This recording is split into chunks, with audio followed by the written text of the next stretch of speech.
All right, here we go. All right, check 1 2. This is your boy, Mr. Tony Maceo, coming back at you again. And today I have a very special guest. He's been here before. He has returned to the center of the board. He is the soon to be award winning director, the soon to be Netflix producer, none other than the one, the only Mr. Alex Shah. Mr. Shah is a historian, a scholar, a warrior, a documentarian, and just an all-around good brother. Welcome back to the center of the board. Thank you very much. Welcome, thanks for having me back, man. Thanks for having me back. I was glad to be back. Glad to hear your voice. And well, thank you. Yeah, thank you. Thank you for coming back. Before we get into, because we're going to have a good discussion tonight. Yes. And I just want to talk informally. I want to say that this discussion should be informal because I think people can communicate better when they speak informally without, using all of these words that a lot of times don't end up meaning anything anyway. Right. So I got to send a link of this, the YouTube link to my teacher who's here in Fairborn, Okay. Alan. God, I forget the man's name. Alan Cisco is his name. So I have to send a link to him, and he'll be joining us here shortly. He'll be joining us out in the audience, rather. So getting right down to it, right? One of the things that I immediately noticed about New York martial arts versus everyone else, and I think we may have talked about this before, is New York martial arts is not for the weak at heart. No. Not at all. And like the people that you showed on your last document, the people that we discussed last time, those brothers are kind of, I'll use the term real, even though it's been overused. I'll use the term real. But if you go back and look at the era that they came of age, the era that they came up under, New York City. Now I tell my wife about this. New York City was a very, very different place, man, in the 70s and 80s and even the 90s. Yes. New York was off the chain. You and I were discussing this, I think it was Saturday. Yeah. And the conditions that would produce a John Dinkins, the conditions that would produce a Rico Guy, Grandmaster Rico Guy, Grandmaster John Dinkins, the conditions that would produce a Solomon Quick, the conditions that would produce a Anthony Watt, conditions that would produce the man whom I shall call Pai Mei. The conditions, what was New York like, and what effect did that environment have on those martial arts? Talk about that environment a little bit, if you don't mind. No, please. That's one of my favorite subjects because in the 40s, after slavery, you had sharecropping. There was a device created in the 40s that picked its own cotton, and that caused the effects of that caused a migration, a mass migration from the north, from the south all the way up to the north, that they say hasn't been seen outside of natural causes ever. The amount of Black people that started coming up from the south to the north, and they would also, from the north, they would send agents down that would kind of build up the north to encourage us to come up. So I tell people these neighborhoods in New York that are known to have a Black population, Bed-Stuy, Crown Heights, Brownsville, before the migration of our people from the south up to the north, these were all white neighborhoods. The neighborhood I live in now is a white neighborhood. And with the influx of Black people, the white people, they left the city and moved out to the suburbs. That's how you get your Long Islands and your Staten Islands and the Queens and what have you. And because of that, the resources stopped coming into the city and went into these other places. The police that started they were patrolling these areas, they used to live in these areas. So the city got neglected to the point that by the time the 70s hit, I remember, that's when I was born in 1970. I remember the abandoned buildings and, like I said, the packs of wild dogs that used to run around, and the fact that you would never see police. And what what I like to give people the example of is when you see the graffiti movement that was very, very big in New York in the 70s and the early 80s. And when you look at these pieces, some of them they took hours. They were masterpieces. They caught the attention of some of the famous art dealers in New York and around the world. But some of these covered whole buildings or whole walls of buildings, whole trains. The question you have to ask is, where were the police? Where somebody would feel comfortable enough to deface public property over a period of hours and not be arrested, stopped, or interfered with by the police. So that gives you a good indication of how lawless New York was, to the point where you would hear about, I remember, I'd have family members that were chain snatched or purse snatched or coat taken during the daytime because there were no police. So we really, it's either you could survive that time or not. You can make it from here to there or not, because nobody's going to help you unless, of course, you ran with a crew or a gang or something like that. So now you have that going on, and you had the gang culture that was very strong, that pretty much started in New York. And you had martial artists teaching and learning and training during this same time. So this is not like most places. When you go to a martial arts school, you're going to learn how to defend yourself just in case you have an issue, just in case you have a problem, just in case somebody tries to accost you. But in New York, it was more like, when it happens, I want to be prepared. Because So it wasn't a if, it was a when. It was definitely yes, going to happen.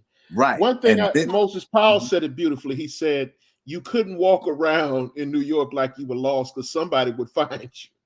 somebody, you had a species, I call it, that existed back then that you rarely see now. We call them hard rocks. And these were guys that all they did was rob and steal, to the point where they were like masters of that. They could look at a person's pocket and tell that you had money in your pocket, and they would take razor blades and just cut your pocket open. When people started wearing gold teeth, they would use credit cards and pop the gold fronts out of people's mouths. They would getting into homes and breaking into cars, and because the environment was ripe for that kind of development, criminal development. There was nobody to stop you unless it was somebody that was just badder than you were. So like I said, you had these martial arts teachers during this time, that you have students that are getting into, or that are being accosted, but you also had the phenomenon of gang members that were taking martial arts. It's similar to in the NFL. If you go back to those old footage of before they really started letting black people play football, football players were relatively small compared to today. But all it takes is one team to get a guy that's 300 pounds. Now all the teams are looking for 300-pound guys to keep up with that one team. And so it's the same thing. If you have all of these gangs in New York, and you have one guy or one gang or a few people that know martial arts, and you're steady getting into these gang fights, now everybody needs to learn to do something. So a lot of these guys, right where I live now, Grandmaster Robert Crossan used to have a school, and he had not only have gang members, he had Black Panthers. Everybody that was in the community was looking to take martial arts, because remember, this was before the influx of guns. So you have the crazy streets, you have so much going on, you have people that are involved in activities or in organizations that precipitate combat, whether it be gangs, like I said, whether it be the Black Panthers, whether it be the Nation of Islam. So everybody was doing some type of training just to keep up with the guy next door to you or across the street from you. How crucial was it to their survival to learn martial arts? Well, people that would get robbed, sometimes you would get stabbed, you would get killed. Gang members, sometimes you had people that would get beat to death. You had women getting raped. And then just come down to your property. Who wants to walk home with no shoes on because somebody took your shoes? Who wants to have a chain snatched off your neck, or a purse snatched and the strap doesn't break and somebody's dragging you down the street? So you had all levels. And even when you just come down to a fight, what I like to tell people is that we grew up watching television where people get punched in the face and then they go out on a date that night and everything. It's like nothing happened. But in real life, just the notion of getting into a fight with somebody, like I teach classes sometimes, and I ask the question, who likes a black eye? Just raise your hand. Who enjoys getting a busted lip, a broken nose? Who enjoys getting kicked and stomped on by a couple of people? Who likes getting a tooth knocked out, or a lump on the head? Any of these things. But when you're talking about a physical conflict, or what we call a fight, those are the things that's going to happen. Those are the things that a person is looking to do to you. So even if we're not talking about somebody losing their life, nobody wants any of these things to happen. You don't want a stranger slapping you in the face. In fact, Dr. Moses Powell once said that once any unwanted contact has happened, the fight has already begun. So anytime somebody does something to you physically that you don't want done, you're already in a fight. Much less if they're going to keep persisting to the point where you're laying out dead or you're laying out wounded. So nobody wants any of that. But that was the norm. You had guys that used to just walk through the subway car just looking for victims. That's why when in the 80s, when Bernard Getz shot those brothers, he had so much support because everybody knew how crazy the trains were. That's why not everybody, so many people got behind him for that. Because the people in New York understood that those trains were vicious. Well, here's the thing that always used to shock me is the fact that, I mean, the police knew how bad New York City, and they didn't take it as a challenge to try to change it. Because if you remember, the new NYPD at one time especially during the 60s and 70s, it was one of the most corrupt organizations in the country. Yes. They were guarding mobsters, but they weren't guarding people in the community, so to speak. Right. So basically, if I understand you correctly, what you're saying, the police during the 60s and 70s had basically checked out Yes. of the black community. Yeah, They had basically, you were on your own, in other words. If you needed the police, you had to call them. And then you had to wait for them to get there. But and like I said, because that was like the consensus from the top down, that the resources weren't coming to the city because we were here. One thing I noticed you took from, and you spoke about this, so you talk about the gang culture in New York City. Yes. In a couple of your clips, your teasers or your trailers, Yes. you have a clip in there from, I think it's the autobiography of Sonny Carson. Yes. I think that's what it was. And some of the gangs that are in there are represented with the Tomahawks. Yes. Talk about how influential gangs were in terms of the enrollment, in terms of people coming into martial arts because they wanted to be able to deal with some of these hard rocks, Yes. on the streets. Because I believe I heard, what was his name? Which one of them? He said, we went in there to stop those gangs from jumping us. He said some of them niggas if I can quote him, he said some of them niggas in the street was King Kong.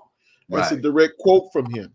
How powerful were the gangs during the 60s and 70s? Well, 60s and 70s.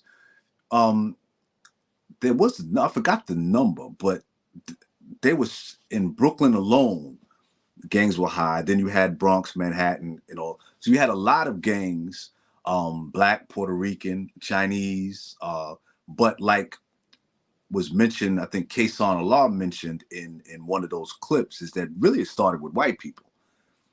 So that movie, I remember when I first read The Gangs of New York, I thought it was talking about the Black and the Puerto Rican gangs. When I ended up reading the whole book, but I had to readjust because I didn't know it was going back to the beginning of the 20th century. The Irish. With the Irish and the Jewish and what they would call, they had a gang called the Native Americans, but they weren't talking about Indians. They were talking about just the white guys that were born here. They had the gangs and the Dead Rabbits and what have you. All of those, that was a real thing. This is before we were even allowed to congregate. So it didn't start with us, because they had the black codes, what have you, where black people couldn't even congregate like that. So the most of the origins, especially in places like California with the Crips and the Bloods, a lot of those gangs started to protect us from white people. A lot of them, the origins, when they started busing black children to white schools, when black children got to the white schools, the white guys already had gangs when you got there. And all of that attention was focused on us all of a sudden. So that's where a lot of that came from. Then also you have, the further back you go, when it gets into crime, because of the racism and the segregation in the country, most of the crimes that black people committed were crimes against each other. So that's why you had pimps, and that's why you had the razor blade fights, and straight razor fights, and you break, when you rob in a house, you rob in the house of the people, other black people. So even the gangs and what have you, a lot of that, we started turning on each other, because New York and Chicago, contrary to what people may think, are the most segregated places in the country, the most segregated cities in the country. Well, in particular, let's put a finer capstone on it. How bad were the Tomahawks in the 60s and 70s? Oh, well, the Tomahawks was probably the biggest gang, at least in Brooklyn. I know that because, see, around the end of the 70s is when the gangs stopped. So that's something that I would just hear about. I didn't experience that culture, because right around the time I'm 9 years old and you're starting to really come out and venture out into the world, then that was when hip hop was coming in. But I know that, like, in the area where I live, that's the only ones that when I was younger, I would hear about other gangs like the Adidas Boys and the Chaplains and the Bishops and what have you. But to this now, the only ones you really hear about, even spoken about present day, is the Tomahawks. Though that's the gang that left the lasting impression, and that you really only hear about now when people start reminiscing on those days. That lets you know the size and the impact that they had. These guys were basically running the streets, though. That was my point, right? Yes. These guys were basically running the boroughs that they lived in. So if you had the Tomahawks, they basically ran whole sections of Brooklyn. Yes, but ran it kind of just, I guess you would kind of say, like, almost terrorized it, because a lot of the other cultures, when they had their gangs morphed into organized crime. Ours wasn't really that until, with the heroin and things like that came about. But I've never heard of the gangs in New York being that organized, where they were running the streets, meaning running wild in the streets. Well, that's what I'm talking Yeah. about in terms of the safety of the people in the community.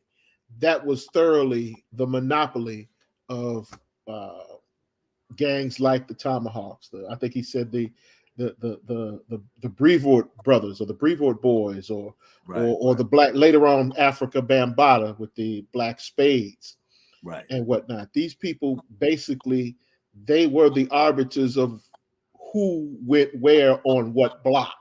Yeah, yes, and that's correct.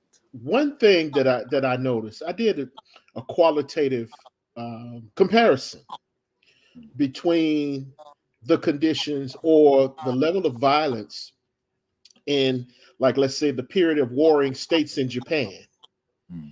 And I looked at that in comparison to the level of violence that took place in the 60s and 70s in boroughs like New York, and boroughs like Brooklyn, and boroughs like the Bronx, or cities like Chicago. And I find, basically, in terms of the comparison at the level of violence, the only thing that's probably missing, of course, is maybe the organization of, Japanese clans or whatnot. But the level of violence is largely the same. So when you look at someplace like Japan, you may look at the Hokkaido province, or the Edo province, or or they call their provinces prefectures. That's what they call it. Right. You look at the areas in Edo, you look at the areas in Kyoto, Hokkaido, and all these areas throughout Japan where you had all these warlords and daimyos in charge of these areas. And then you look at New York City, it's virtually the same type of setup because you got Harlem, you got Brooklyn, you got the Bronx, you got Long Island, you got Queens, you have all of these boroughs, and you have all of this type of activity and violence occurring in these boroughs. Right. And is it fair to say that when you look at New York could be a modern day version of feudal Japan in terms of the level of violence involved, in terms of the necessity for a martial culture, the necessity for a martial artist? Yeah, I would say so in the modern context, yes. Because even though you had murders going on and you had killings going on, but I don't think it was to the level of what you would have there. So, and which really kind of dovetails into something else with the martial arts. Because even when we have these conversations about martial arts, they generate a lot of debate sometimes. And what I've come to realize is that the reason why you have so much debates about martial arts is because we're discussing martial arts during peace times, whereas the feudal Japan and China, Philippines, Africa, certain place, India, that have a martial culture, that could all be traced back to a period of warring and strife where killing was the norm. And those cultures, martial cultures that we look at and we study now, it springs from that. New York, or the times that we're talking about, as wild as they were, is still modern and compared to those times. So I always say that the reason why you have the debates is because you don't have the wholesale killing. So people will look at judo and they'll say, well, that's missing. Or they'll look at taekwondo and say, that's missing. They'll look at karate and say, that's missing. You'll look at anything and you'll find something that's missing, because what's missing is the killing. What's missing is the wholesale, because like Professor Gatlin used to tell me, he said, don't let anybody tell you any different. Martial arts is for killing people. But studying martial arts during peaceful, civilized times, that's downplayed, that's mitigated. So we're trying to find ways of practicing something that is designed for killing in a society where you can't go around just killing people. So to answer your question, the times in New York, yes, they were in the context of how it is now, in the context of how it has been before, they were bad times. They were the most lawless times you probably could have in New York during the 60s and the 70s. However, not however, but because of that, you had similar environment like you had in Japan and China. And because of it was close enough, that's why you got these exceptional martial artists. Because like I said, it wasn't just running in people's house, killing up to everybody and it's okay, but it was enough to stimulate people to want to study martial arts, to stimulate people and to stimulate the teachers, which is most important, because that's kind of like what we're talking about. The teachers were stimulated to the point where they had to dig deep in themselves and come up with strategies and techniques and methodologies that would work, because your students are getting tried. Your students are being attacked.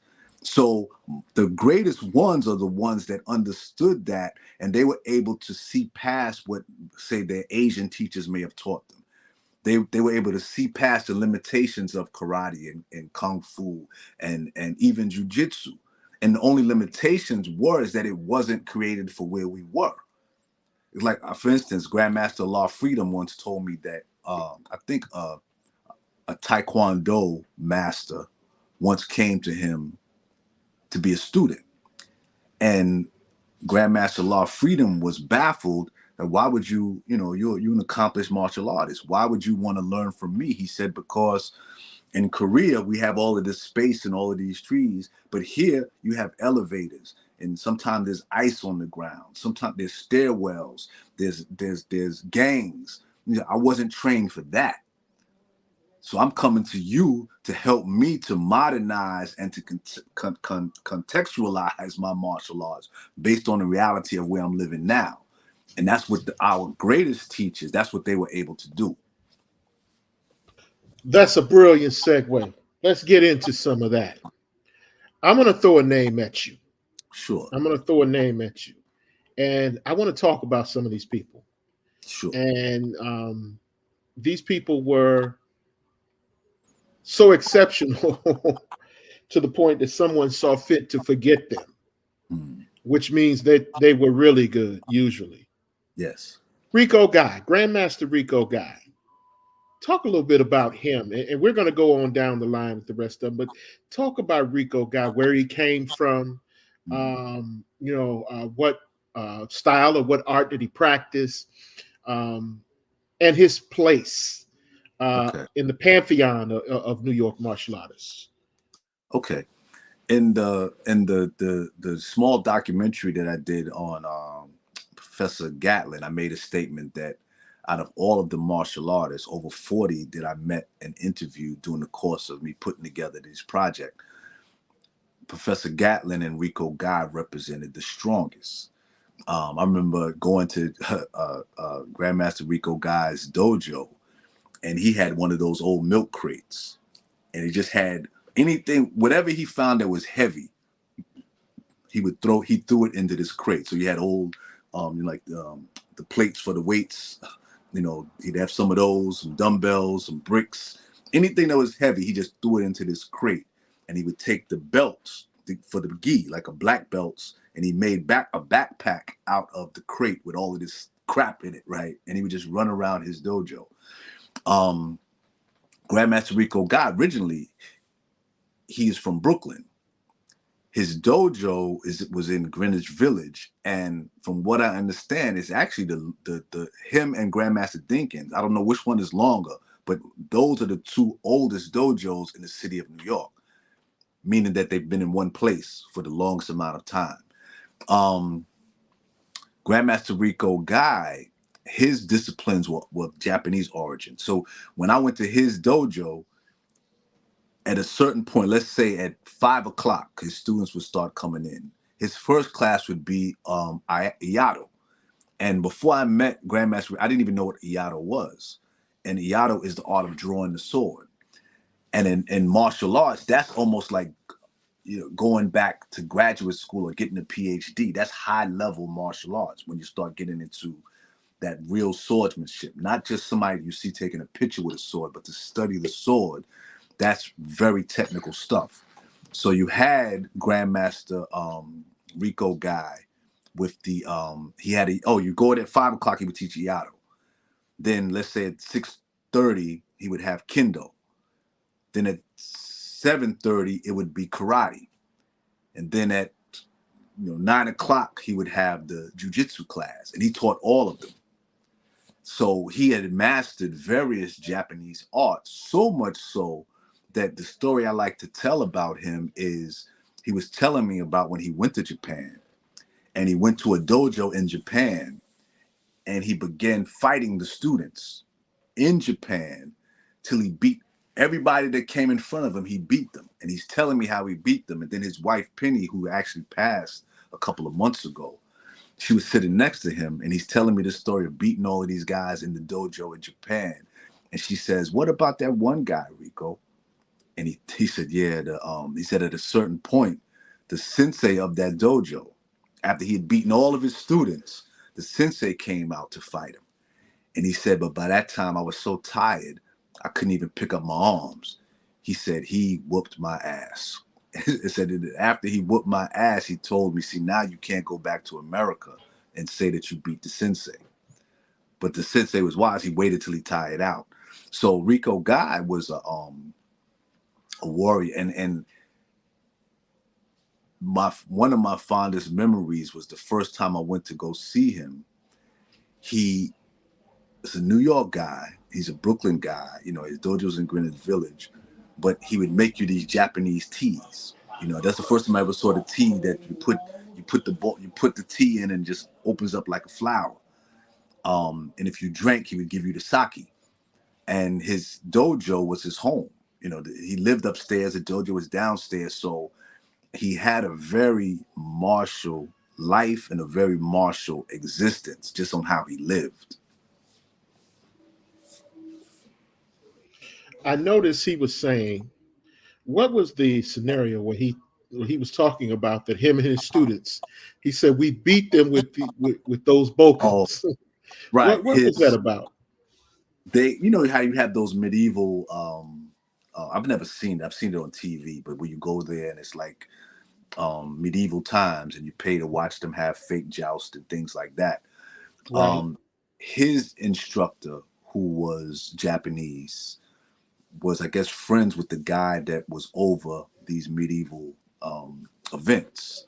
And they got to talking, and he's saying, my guys will beat your guys.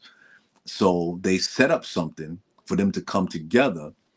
And so, you know, the medieval guy, they came out how they come out with their armor on and with all of the implements to go with that. And Grandmaster Rico Guy, you know, and his crew, they had the wooden bokens. And they said they beat them with the bokens, and they beat them because since they had on the armor, they didn't have to hold back. So he said we were able to hit them in their head, and we were able to do whatever we wanted to when they had that armor on. So that's what that was. In fact, was that the pictures? Yeah, I think I have pictures of those. I have pictures of not the actual fight, but that day. His wife Penny had given me some pictures. Another person in the your teaser clips is, I think his name is Kerson Allah. Yes, yes, yes. Tell us about him. He's also from Brooklyn, Brownsville. Both of them, Grandmaster Rico Guy, Keyshawn Allah, they were both from Brownsville. Um, he's one of the first friends I ever had that I felt proud of because he would always talk about the book that he was writing. And, you know, you run in your lifetime, you run across people that talk about the books that they're writing a lot, myself included. And at a certain point, his book came out. That's that's like 50% of the pride that he actually produced the book. And then when I was able to purchase the book and read it, it was it was a work of scholarship. I mean, it's a book that I'm proud to recommend to other people. That I have no problem recommending. And it's a historical account, not just of martial arts, but of what we call the 52 blocks, which is a homegrown native martial arts that Black people came up with here in North America. And he was able to tackle that subject. See, his title was Professor Kesan Allah. And that title in martial arts, that's what it's supposed to mean. You're able to profess this. You know your art so well, and you know the intricacies of it so well that you can profess it. You can speak. You don't have to have an uke. You don't have to do demonstration. You don't have to go through your forms. You could actually stand in front of people and express what it is that you practice.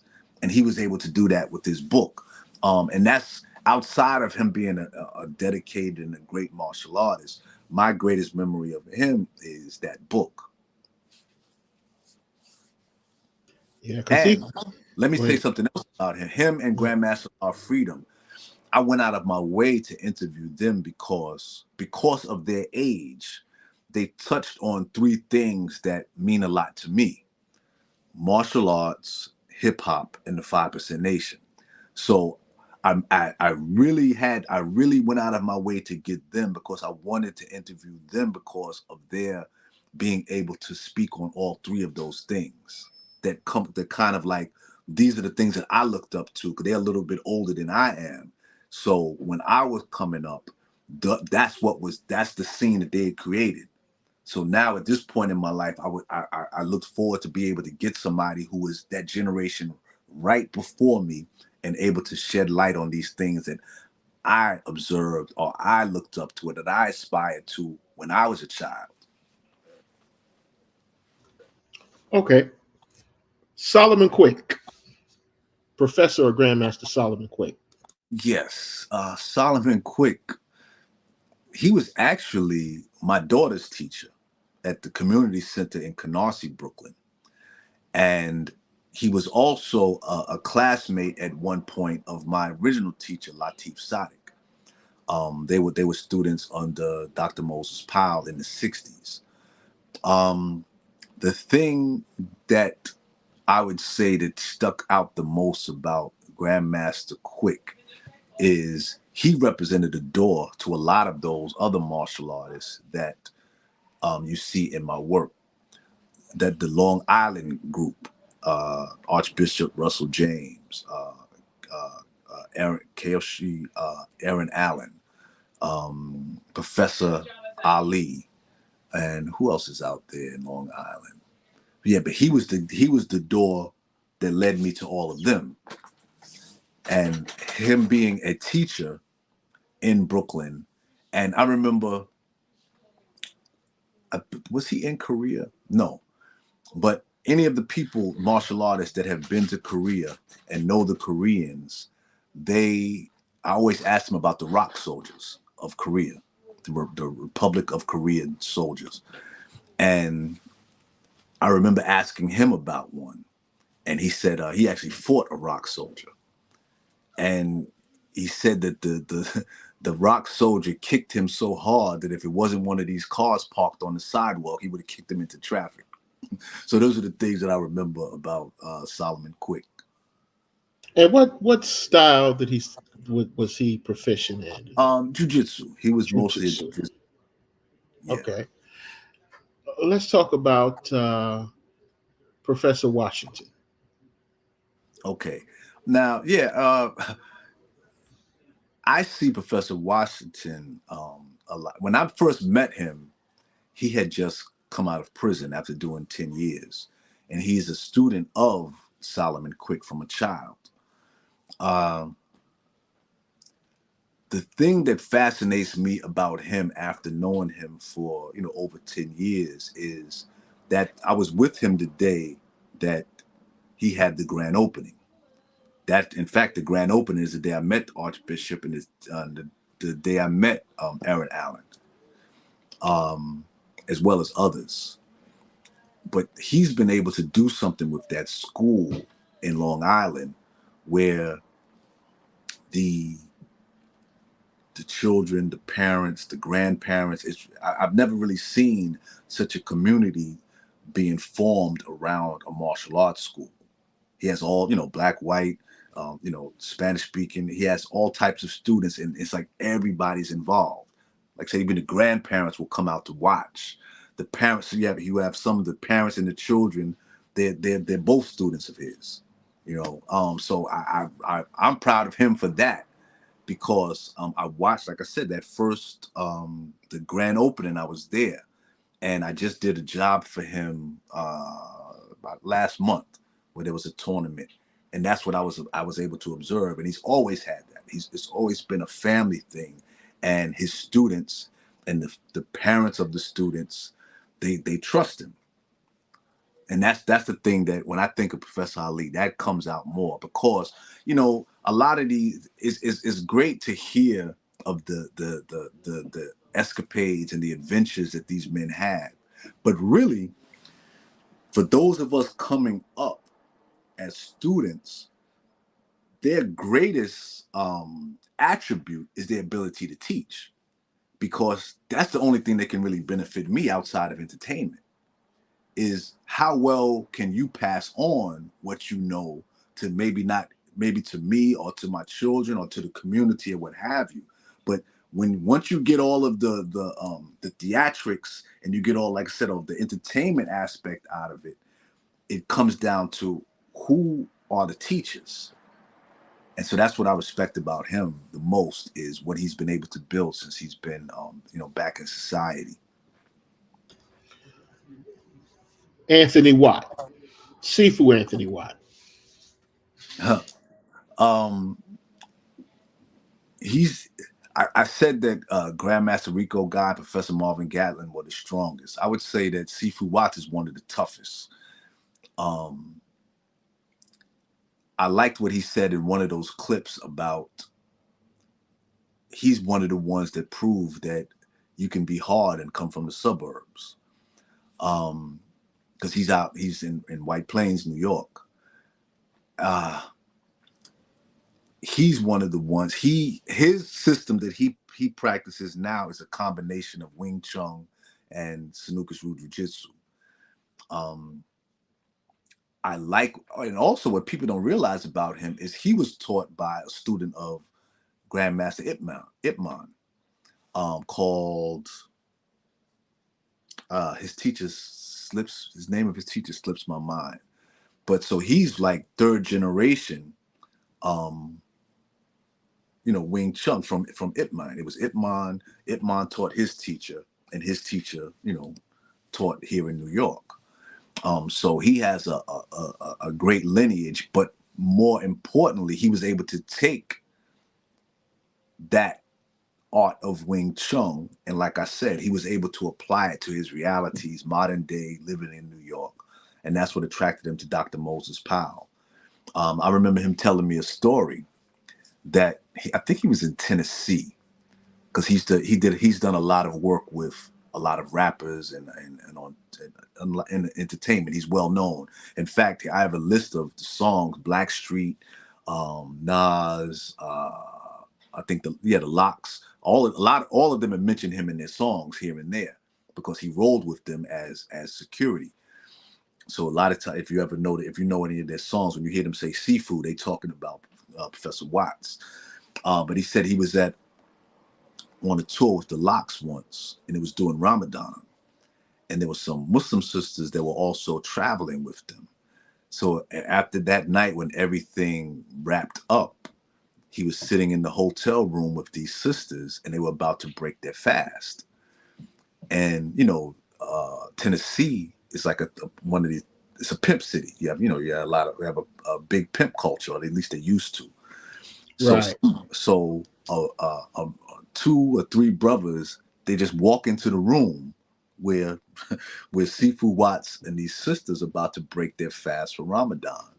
So he just walks in the room uninvited, smelling like weed, and he looks around and he looks at Professor Watts or Sifu Watts, and he says, "Damn, nigga, you got all the hoes up in here." And then he turns around and leaves. So Sifu Watts, being that it's Ramadan, he tried to ignore it. Then he thought about it, and he told the sisters, "Pardon me, sisters." So he gets up, he catches the guy by the elevator, and he said when he hit the guy goes up in the air, and he proceeded to beat the man as he was going down to the ground. And so when the guy got himself together and went into the elevator opens up on the ground floor, and some of his boys, they're down there, and they look at him, and he's all tore up. And the first thing out of his mouth, he says, the Locks attacked me. The Locks got me.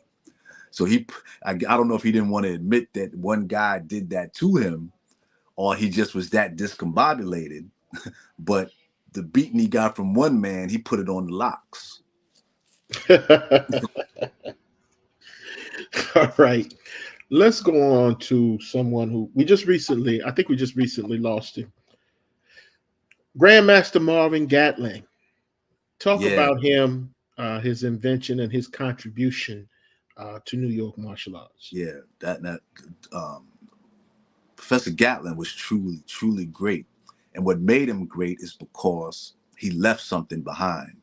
And he devoted so much of his time, not just to being a martial artist, because he wasn't known primarily for being a martial artist. He was known for that device that he came up with. And the beautiful thing about it is that, similar to Dr. Moses Powell, as he gained proficiency in martial arts, his skill and his insight, he was able to ascertain that there was something missing from the arts that the Asians were transferring to us and teaching us. My teacher, chief professor, Shem Yehuda, he told me something very simple, but something I had never thought of before, when he said that no nation teaches another nation how to defeat them. And that seems like common sense, but I've never thought about that. So what Professor Gatlin was saying is that the way the Asians package martial arts, there's certain things they left out. Dr. Moses Powell discovered the same thing. And what he realized in his case was one of the things they left out was the strength. So as a young martial artist, Professor Gatlin studied Eagle Claw Kung Fu. Eagle Claw Kung Fu, you're supposed to develop yourself to the point where you're ripping flesh and tearing flesh. That's why you would hear Professor Gatlin speak about ripping and tearing. But he noticed that the martial artists, particularly the black martial artists that were in North America practicing Eagle Claw, they had the proper form. They had excellent form, in fact, but he realized they didn't have the strength to rip and tear, and that was left out. So he said that he prayed for a device that would give martial artists the strength that they were intended to have as martial artists. And so he came up with that, with the Toika, or what he called the toy, while he was serving in Vietnam. And I first heard about him from a friend of mine. And, you know, there's a certain, I believe, divine trajectory to my work, because if we took another turn, I could tell you stories about how meeting this one and that one, how things worked out for me in this travel that lets me know that there's a purpose for doing it. So from me hearing about Professor Gatlin, not knowing, because he was in Harlem, I always forget which one I went to first. I went to Kiyoshi Colleague Lewis's house. He had a Toika. And, you know, I just kind of, that's the thing. I heard about this and I remember trying it. And everybody that has done the Toika, the first time you try it, you know that you've stumbled onto something. And then maybe a week or two later, I went to Sensei Vaughn X's house. He had a Toika. And by, let's say, maybe that next week, I was in Harlem meeting Professor Gatlin. And so, and that the footage that you see on the documentary that I did, the Toika story, of, you know, him going through martial arts self-defense moves with me and also going through the Toika, that was my first day meeting him. And I was fortunate enough to him take me through a Toika training on the first time that he met me. And I remember how exhausted I was on my way back to Brooklyn that day.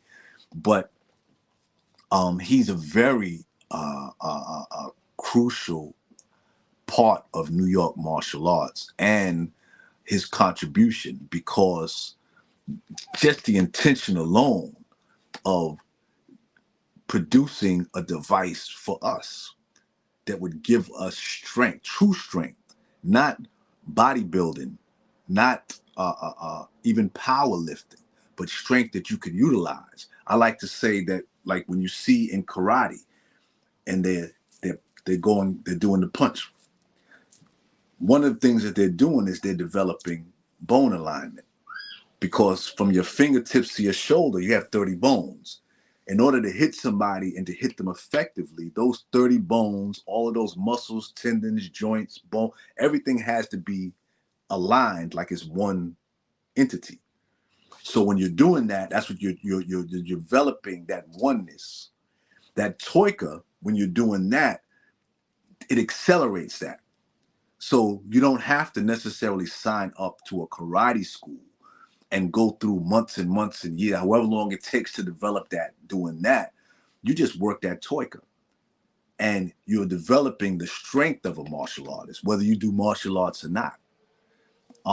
And I said that, you know, he should always be commended. And I say this, Professor Gatlin said he prayed for that. And the Toika, he said, is the answer to his prayer. I bear witness that that's exactly what happened, because everybody that gets their hand on that toika feels blessed. So that bears witness that not only did he pray for it, that his prayer was answered, because those of us that are fortunate enough to get it, we feel blessed to have found it. I don't know what I would have done without that. And he was from Harlem, and he was also a veteran, wasn't he? He was a veteran of Vietnam. He's a Vietnam veteran. He was a Green Beret. He was a Green Beret in the Vietnamese War or whatnot. Yes. Because I noticed he was wearing that gear. Always. I've never seen him without it. Wow. And I've known him for years. I've never seen him without it. I've never heard anybody else say they've seen him without it. Got you. Let's talk about one other person. And, well, maybe one other person. Let's talk about your teacher. I call him Pi Mei, the chief professor, Yehuda Shem Yehuda. Who is he? Where did he come from? And what is his martial art of choice? What is his specialty? All right. Now, I'm going to say this.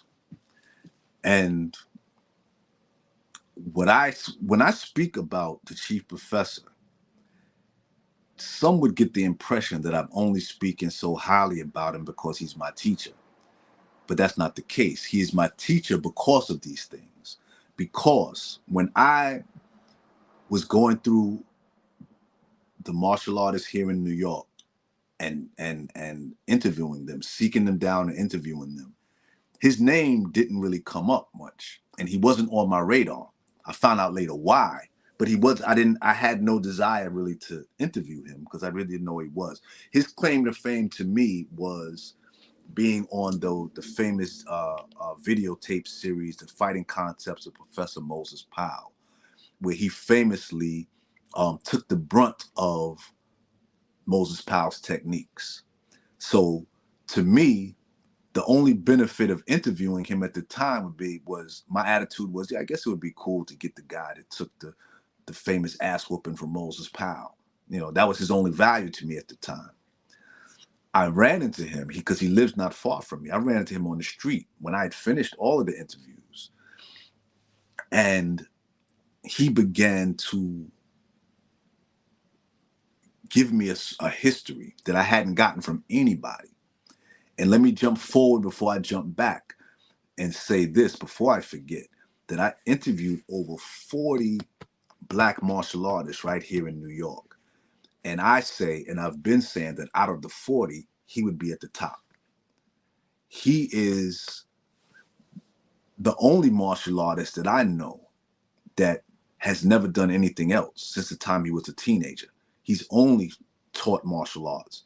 And, he has he had a group of security guys that they did like bouncing. They had an organization or a business. So even that was martial arts. A lot of our teachers, they had other, employment, other things that they did. Martial arts might have been the side thing. Martial arts might have been, but with him, that's all he's ever done, similar to Dr. Moses Powell. Dr. Moses Powell, who was his teacher, never did anything else but teach and train martial arts his whole life. The chief professor is the number one foremost authority in the world of Dr. Moses Powell's material. That term that you hear me keep using, professor, this professor and that professor, he is the first professor, because the title of professor is something that Dr. Powell began using and popularizing. And the chief professor, Shem Yehuda, is the first. And then when Dr. Moses Powell came up with the title of chief professor, Shem Yehuda was the first chief professor. Now, and when I met him, I had forgotten that when I was doing my interviews, I had heard very early on that there was a spiritual healing aspect to Dr. Moses Powell's work of Snookus Ryu Jiu-Jitsu, his martial art. And I would ask people about that when I interviewed them. And I didn't realize that after asking the question so many times and not being able to get an answer, I had unconsciously stopped asking the question until I met the chief professor. And because of something that he said, it reminded me that, yeah, what about that? And he said that, you know, most people that learn martial arts, they learn for two reasons. They want to learn how to fight, or they want to learn how to fight better. And when a young man starts studying martial arts, he's not really thinking about spirituality and healing.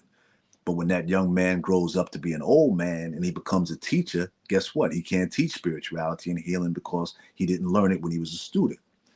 But the chief professor did, so much so that at a certain point when he was teaching me, he began having seizures. And come to find out, he had a tumor in his brain that traversed both hemispheres that was the size of a lemon. And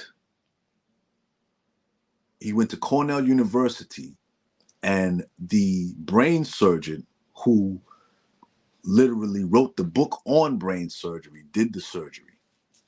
And by the time they finished with him, they had to rewrite books and they had to change their perspective because they've never seen anybody. Now, this is the top guy, had never seen anyone come out of a brain surgery like he did. Normally, because when they're doing brain surgery, in order to get some feedback from you, they don't render you totally unconscious. And while he was having the brain surgery, one of the doctors grabbed his leg and he kicked the doctor while having brain surgery.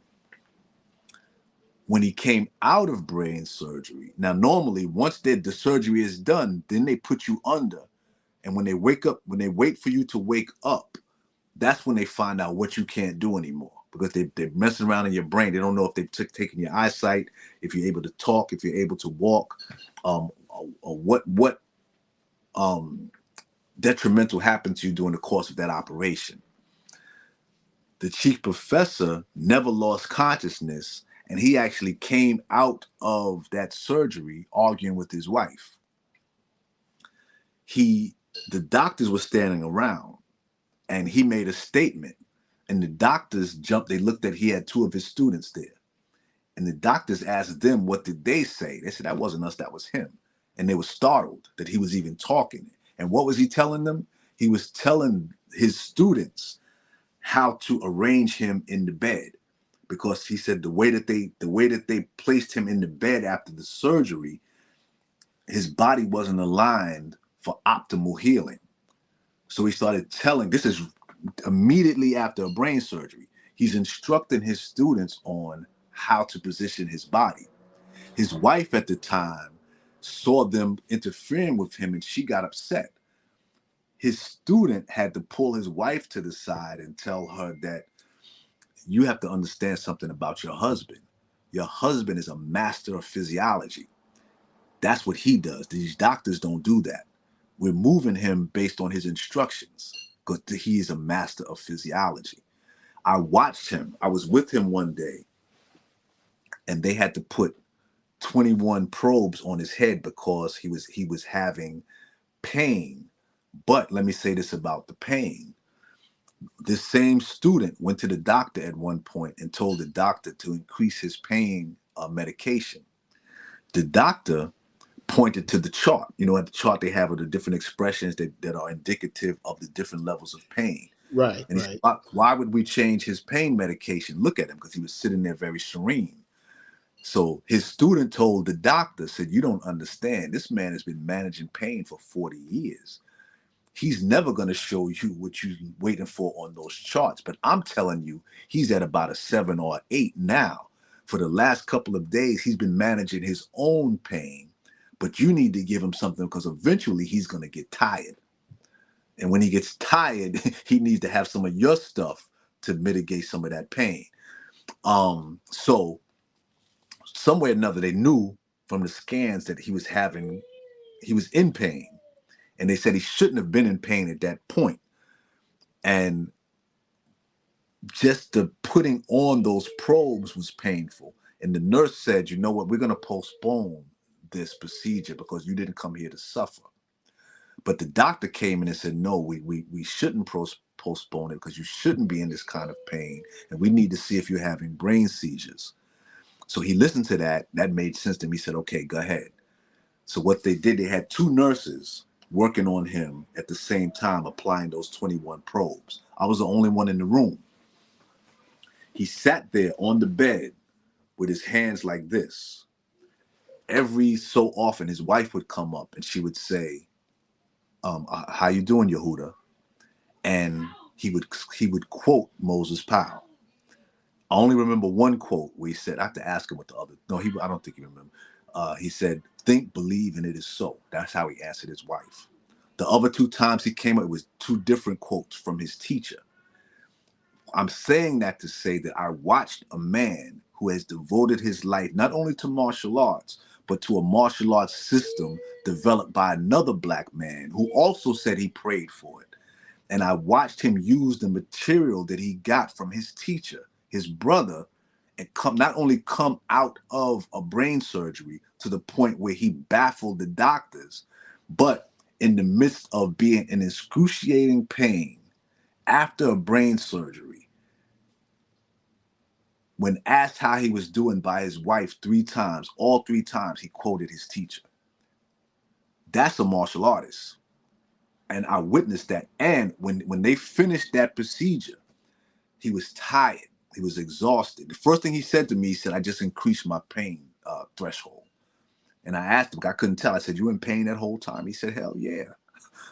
So, and he was laying in the bed. He was exhausted. And he began going through the roster of martial artists in New York, almost like a movie, like he felt like he was going to die. I could barely hear him. But he's telling me about everybody, what to look out for, who's who and what's what.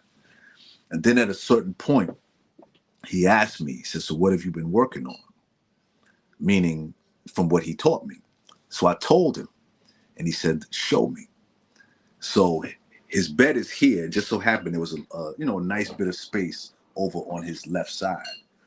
And I began going through the fan block, forearm block. And from his hospital bed, he started teaching me, adding on. In fact, I'm going to tell you what he taught me.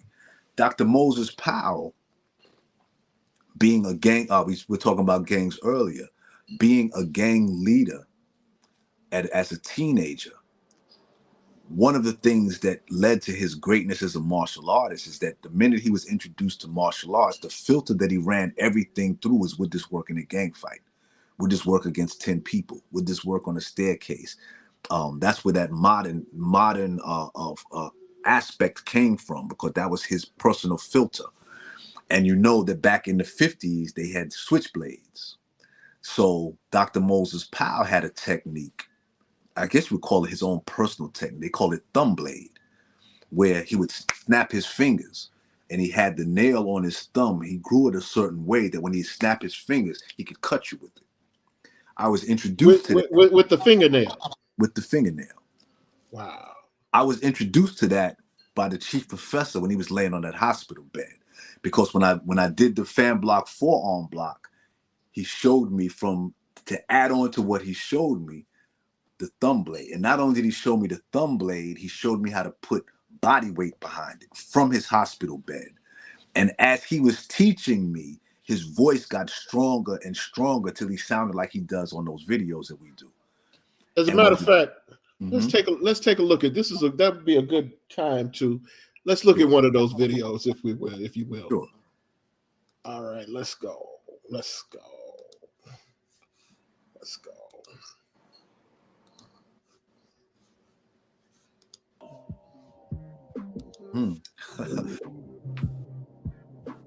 Understanding that all these tools are dangerous. All these tools can destroy. End up face toe to toe. All of this based on going after his ass. Face him. Timing.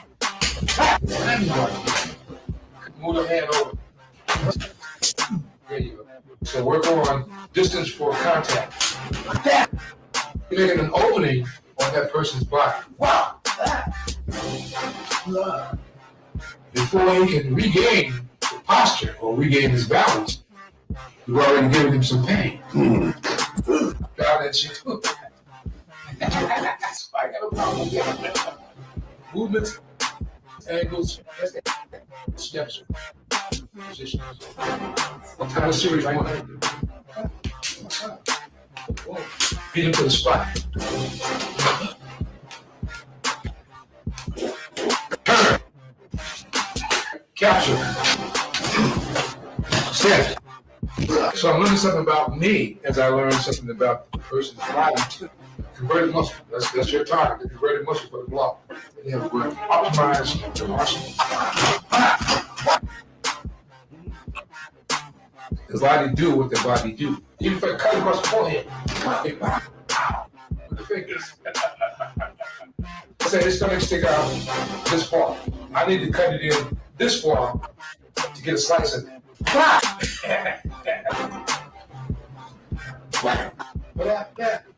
That won't make his ass turn. Oh shit.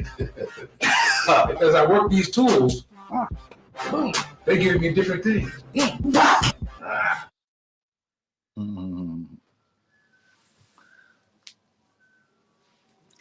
That's a surprise. That's your teacher. That's your teacher. I never really look at that one because that's one of the few that I'm in. I'm not in a lot of my stuff, but I'll tell you something about when I was putting that together. My wife was looking over my shoulder, and she said, "It's good that you're doing that for people so that people could see Grandmaster Shim." She called it Grandmaster Shim before he had the operation. And I looked at her. I said, "Before the operation?" I said, "That was 2 weeks ago. So everything you're seeing, that's after he had the brain surgery." So, and that's when we trained at his house on the weekends, and he's such a consummate martial artist that several years ago, my back had went out on a Saturday. In fact, it was my birthday. So I got dressed up and I said, let me just go over and just, pay respects to the chief professor and, just go over while they train. So the guy's in the room training. I'm sitting in the chair next to the chief professor. And I don't know if you want to say the mistake, but I started asking him questions about what they were doing. He told me to take the chair. I took the chair and I put it in front of a guy. The guy that was working, Barty. In fact, same brother that's in the video, Barty. And he proceeded to train us both for the next 2 hours with me in the chair. And he wasn't teaching me something different. He was teaching me the same thing he was teaching Barty. He was just showing me how to do it from a chair. Even when he was in the hospital after the brain surgery, I would come to see him. And since he was relegated to a chair, that's why he taught me how to move from a chair. So even when I would come to visit him, not even coming there to train, I would end up training. That's a martial artist. It is. Let's look at one more clip from the chief professor.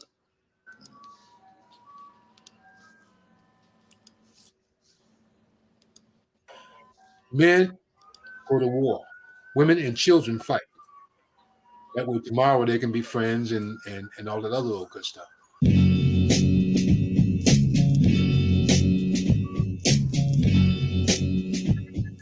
The system is designed to take no prisoners.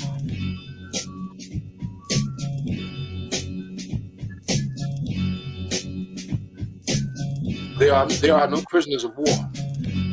We take no prisoners. But when we engage, we only engage in one time. The Dojo Cool says, as we walk in peace, and fear shall not prevail. So the last thing you want is to engage with somebody that studies the same thing that you do. Studying from the same person that you do. We fight with those that fight with us, and if we must fight, we fight to the death. And if we advance to, we fight to the wall and back. That's what the term to the wall and back is defined as. Taking no prisoners.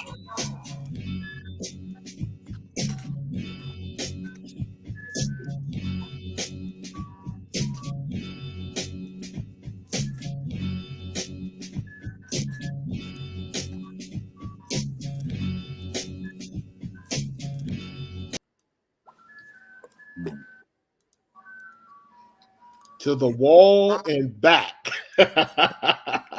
taking no prisoners. He Yes. sounds like a New York martial artist. He has Yeah. the feel of a New York martial artist. He Yeah. has the intent. There is something very resolute in the way that that man teaches martial arts. You Yeah. better than me. I don't know if I could stand up to that. I don't know if I can stand up to that because that looks brutal. Yeah.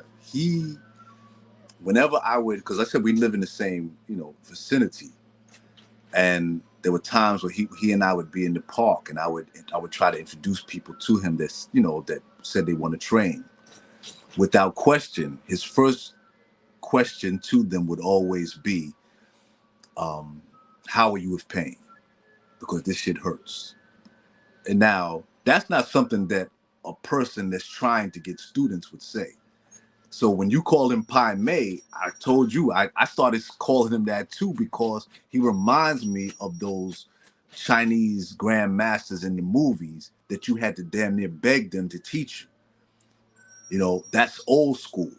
And most people that I've tried to introduce to him, they don't even get to the point where they even speak to him on the phone, much less stand in front of him on the mat, because he doesn't make it easy.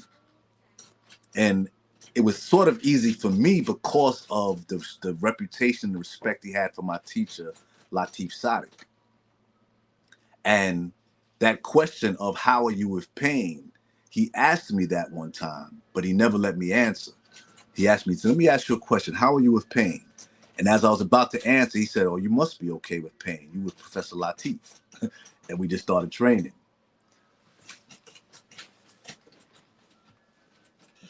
Wow. Well, that was probably an indication that you was going to get some if you were under his instruction. Oh, yeah. I mean, the most pain I've ever felt studying martial arts was with him. And but he's not what you would call brutal.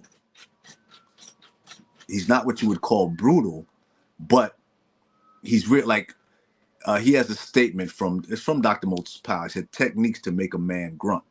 So if you're training with him or with somebody else under him and you're applying the techniques, you should hear the person grunt because you're putting it on them.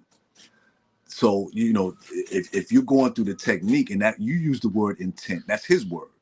In fact, one day we came out of the room training, because now with him, if you're going to train with the chief professor, you got to be prepared to put in at least 3 hours every time. He said anything less than 3 hours is a waste of your time and my time.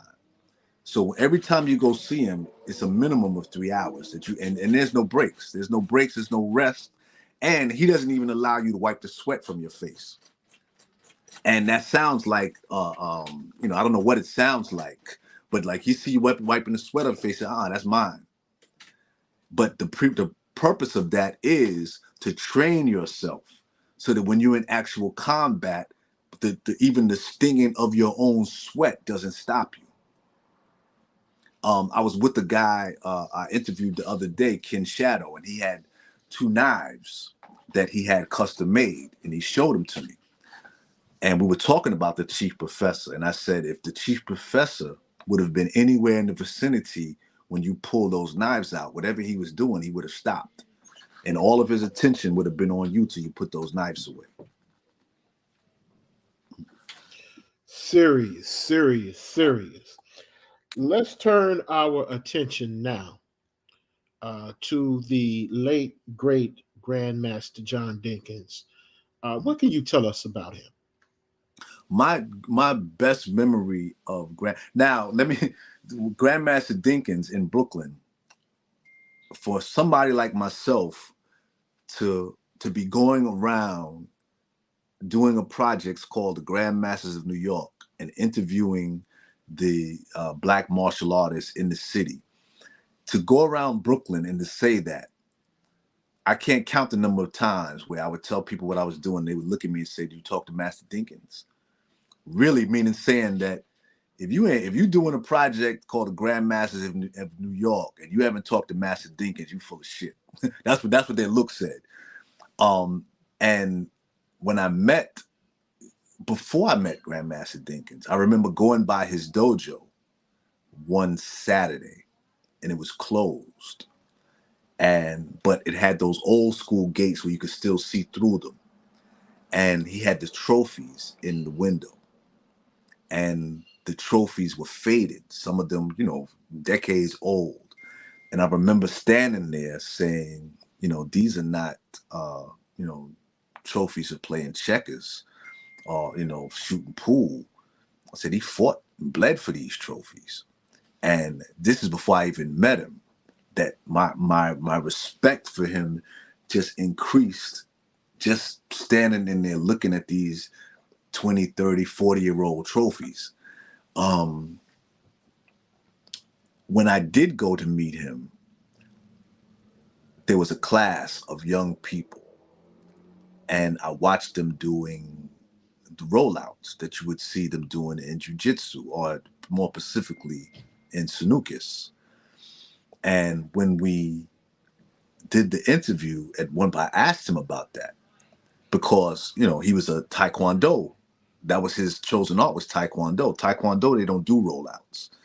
And most people are so reverent over the arts that they get from the Asian that they don't tamper with it. But he had his students doing rollouts. When I asked him about it, he said, I told you that on Saturdays I would go to my friend Moses Powell's dojo and we would train with him. And, he taught us how to do the rollouts. I figured they were effective, so I teach them to my students. The hell with Taekwondo say. I'm giving my students the tools that my friend gave me. Wow. Let's check out a clip of him, if you don't mind. Sure. Let's check out a clip of Grandmaster Dinkins and the legacy and what he brought to the table. This is a scene from the upcoming documentary, The Grandmasters of New York.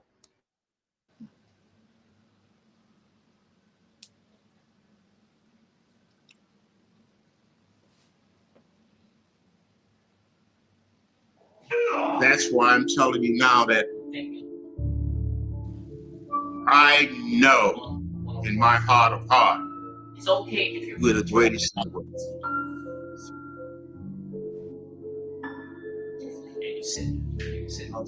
Because I competed against all national.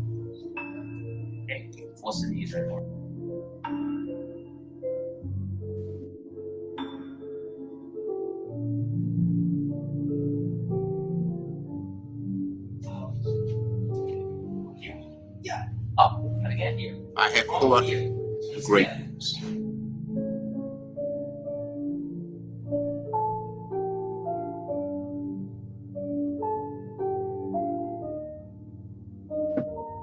Back in the 60s, martial artists from all over the country fought at Madison Square Garden.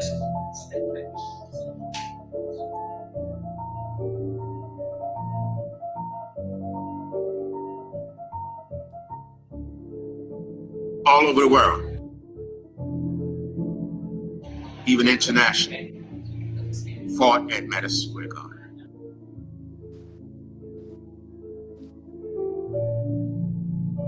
At that time, I was a fighter.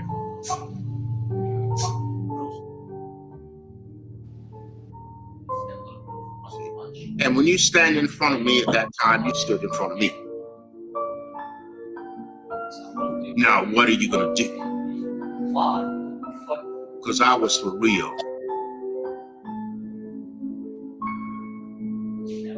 And you would know that back at that time.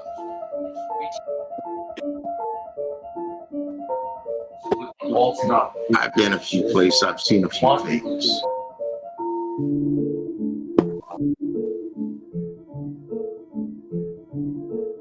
You have great martial artists that look like you and I all over the world.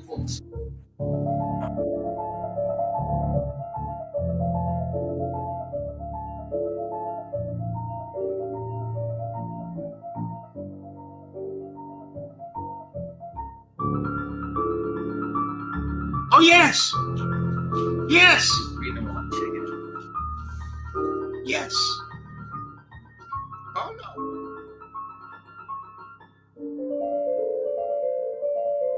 I think and I believe in what I've seen and studied in this world.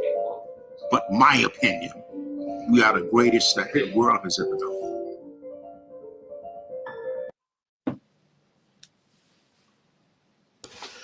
That was, ladies and gentlemen, the late great Grandmaster John Dinkins, and as the screen says, world champion. It seemed as though this man competed in every tournament there was to compete in New York City. Am I wrong? Yes, he was one of those that was his world. And but see, the older martial artists are, and I learned this off the bat with Grandmaster Victor Moore. One of the reasons why they're so different, yeah, they come up in a different time, but one of the key things, and I'm glad that I was told this from the beginning, was that the older that you are, some of them are so old that they predated the movies, meaning their reason for getting into martial arts wasn't because they saw a movie. It was something else. And because it was pre-movie, there was really no money in teaching it. So going back to what I said, like with the chief professor, that So they taught it now, for the love. That's what you're saying. well, the people that taught them taught it for, they didn't teach it for money because there was no money. So because of that, it was like the movies. Those teachers were actually trying to get rid of students because really, like you said, out of the love, they were really devoting their time. So they had to know that you were worth their time. That's why, again, in the movies, that's why it was so hard to get these men to teach you, because you never hear them saying, okay, it's going to cost you this, it's going to cost you that. And no, it's, I'm going to share this with you, but I'm only going to share it with you if you're worth sharing it with you. So these older ones, that's what they come through. And it's only when, so as, you know, the martial artists that are in their 60s and early, maybe 70s now, those are the ones that you hear, yeah, I saw Bruce Lee, or I saw this, or I saw the Run Shaw movies. Not saying anything's wrong with that, but it's a different stimulus, I guess you would say. Whatever that was that made them get up, it wasn't because they saw a movie. Got you. Let's bring it on to the present. We're going to close out with Dr. Powell, but I want to bring it to the present here, and I want you to tell me about this guy.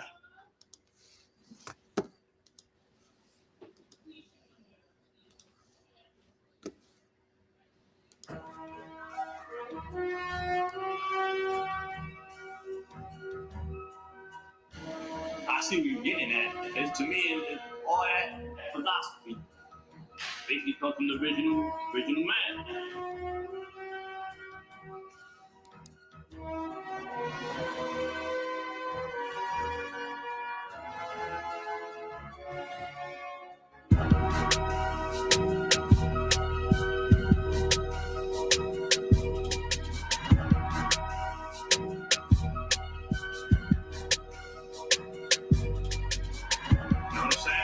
I'm saying they ain't got their own thing going on, but they got to start from somewhere.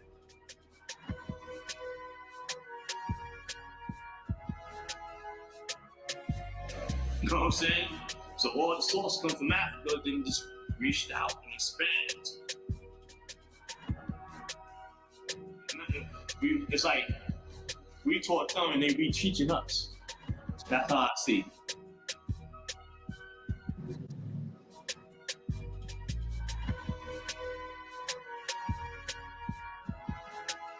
A lot of cats don't do no research, so they just think it's all Chinese. I'm not trying to put your Chinese cats down and watch this, but I've been over it.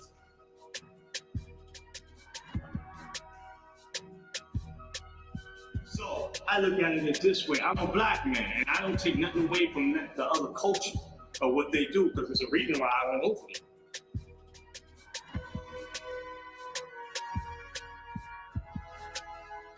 Well, I'll be honest with you. You remember the Channel 5 movie, driving movies? I used to always watch these kids. And I seen 5 Deadly Venoms, and the first movie I seen was, Black was a Devil. Romantic Iron Arm.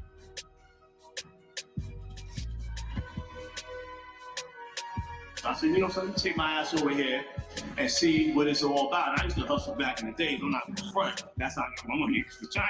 You know what I'm saying? So I went over there and I seen, and it's funny. Even though I feel that karma is a bitch, because, you know, I did shit to, like, you know, selling and shit to my brothers and sisters. And at the time, I ain't thinking, I was homeless. So, you know, I had to make my money. I had to make it. So that's how I ended up doing what I was doing on the street. And while I was on the street, I was seeing a lot of guns. And I had guns pulled out on me by Jamaicans. So I know about the realities of combat. So all this training I was doing, it was good, the forms of college, but I didn't really understand the science as I thought I did.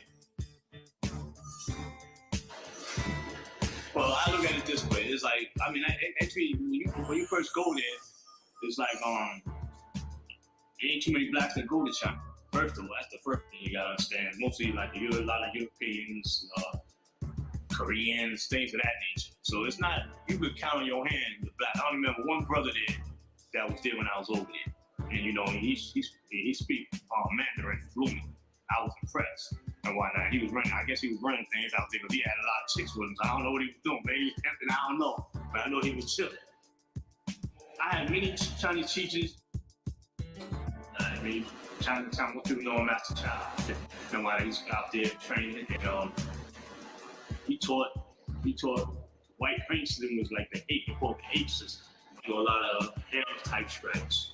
Roundhouse, we could say martial books, overhand type of strikes. He interested to do. He's more like a cat that didn't really talk too much, but teach you and whatnot. He gambled a lot, so he was more, you know, gangster and whatnot. I mean. And he got me into like fighting into like, you know, like underground type of fights and whatnot. Around 9th Street and whatnot, not Grand Street, then in Mulberry.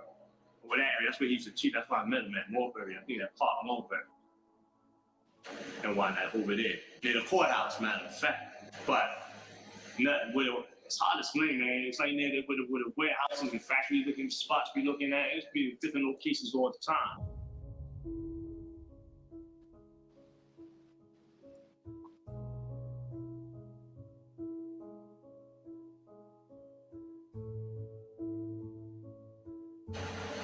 It was weird, put it that way. Why not? I mean, it's just fights, you know, you get hurt. Basically, if you don't know what you're doing, and you know, I was young, stupid then, and I think about it, but it was like, you know, it was a sight, it was a rush. I could say it was a rush for me anyway. At the time, you know, I ain't had nothing, so anyway, got nothing. You need to starve or you went. That's the way I look at it, and that's how I was looking at it. And it's the different. It's not like in those type of fights. It wasn't like rules and regulations, I should say, or like you see in MMA and whatnot. You get grabbed, you can do a lot of door type just to get that guy off you. I may want to take my thumb, put it in your earlobes, and try to pull out the wax. You know what I'm saying? Or break the eyes. These certain tactics that was allowed and whatnot. That's real kung fu. Real kung fu, you're trying to really do bodily harm to the person. And just like I'm quite sure real karate, jiu-jitsu, just about subduing your opponent, breaking bones and stuff like that. Like my permission to say any means necessary. That's how I looked at it when I was doing. That's the mindset I had at that particular time and whatnot. And you know, you just try to get in there and try to do damage and really try to do damage. You know what I'm saying? This man is still alive and still teaching. As a matter of fact, I'm following him. He's on TikTok. And I follow him on TikTok. And actually, I think up until maybe 5 or 6 years ago, I think he was still competing in some fights. Really? Yeah, he was still competing, unless they put it up 5 or 6 years ago, and he was older than that. But he was actually in a ring. And the person who was the referee was someone we talked about earlier, Khalik Lewis, Sensei. Right. Khalik Lewis. Met him through Khalik. So he was boxing in that ring. So I mean, he's still competing, but he also has a YouTube channel called Urban Bagua. Yes. And the reason he had it is because he said because it was a martial arts dedicated to the realities of urban survival. And we keep going back to that theme over and over again, this theme of survival, and your martial arts has to be applicable to the circumstances and realities that you're confronted with on a day-to-day basis. One of the things I also see in all of your clips, the one theme, now I could be wrong about this, but you tell me if I'm misspeaking. The one theme I see going through, the one seamless thread I see going through the themes of your clips is this concept of redemption. You see that because these guys, most of these guys, not all of them, but most of them, they don't come from the bright side of the track. They don't come from the suburbs, with the exception of maybe Sifu Watt. They don't come from the suburbs. They don't come from places where cops get cats out of trees and 911, your response to a call within 2 to 3 minutes. A lot of these brothers come from, for lack of a better term, the gutter. But what they do is martial arts serves as a kind of redemption for them. It serves as a kind of atonement. You can see the pivotal aspect of making them different human beings. Am I wrong about that in terms of their relationship with martial arts? No, you're not. But one thing I learned from these travels is that sometimes we mistake what the fight is. An example I always use is, say, boxing. And you have a great boxer, a great fighter, and he's accomplished great things in the ring. And then he retires from boxing. And the next time you see him, he's gained weight. He's smoking cigars. He's, he doesn't look like the champion that he once was. Well, at that point, you may have to reevaluate and say, maybe he wasn't the great fighter that we thought he was. Maybe he was just a great boxer, because the fight is greater than fighting. Because what happens when you don't have somebody standing in front of you to fight? Do you still have fight in you? And what I mean by that is when you get older, and you start getting stiff, are you just going to let that take over, or are you going to fight that? As technology advances and things change, are you going to let it bypass you, or are you going to fight to keep up? So I'm a witness to that, man, because the job, where I work, man, I have a very sedimentary form of employment. And it's easy to get comfortable, man, and that wrecks your body something furious. And I have another struggle in that I'm also trying to get myself back into shape too. And that sedentary lifestyle doesn't do me any favors. It's murder on your back. I mean, it is murder. Before we did this interview, I just came from my teacher's class, Sifu Alan Cisco, and at the beginning of class, when we're going through our warm-up, he has me to take the belt from the gi and to pull my leg back as far as it will go. And when we do that, my back cracks in the lower area and in the thoracic area. And it is the most exhilarating. It is the most, how can I say it? It's almost like paradise. When because you're releasing all of that. Well, he calls it the chi. He says it's the chi. You're releasing all of that pent up energy that's there. You're releasing everything that's there, and it's your spine is realigning, and you have to strengthen your body to the point where you can actually carry the weight that you're holding. And so when he actually does that, and it centers my skeletal system. I also was involved in an accident I think I told you about, with a drunk driver. And so I'm carrying metal around in my back, right? So when he pulls that back and realigns, the centers, the center and the thoracic and lumbar, all up and down the spine, it is complete paradise. It is complete. It is perfectly sublime. So It is a fight. I said it to say it is a fight. It is a constant battle because you could easily get swept up in the comforts of technology, but eventually you become a prisoner of your own body if you allow that to happen. Right. Even yourself going to your class, it's a martial arts class, but the fight is going to the class. Exactly. That's the fight. Exactly. Go to the class. Exactly. Exactly. Because not everybody, and so that goes back to what you said about these men. I would suggest that perhaps they were already made of a particular something. In fact, I remember when I mentioned those 3-hour classes with Chief Professor, there was one particular day when we came out and he looked at me and he said, you know that what you're doing in there, he pointed back to the room we were training in. He said, do you know that what you're doing in there is spiritual? And I asked him what he meant. He said, well, I didn't ask him. He just went on to explain. He said, if you're doing this correctly, it will change you. You know, it'll spiritually, it'll change you. And he pointed, there's a picture of him. I think I might have it in something that I've done, but it's a big picture he has of himself when he was younger on the wall. And he pointed at it and he said, those days right there, a person couldn't even speak to me back then. That's how much it had affected me. He said, even my classmates, the only reason I dealt with my classmates was because they was part of the package. I didn't have time for anybody. I was trying to learn this. So I always say that, you know, when we're talking about martial arts, the most dangerous thing in a person is not how hard they hit or how high they kick or how many techniques they know. The most dangerous thing in a man is his intent, because you can take a sniveling coward.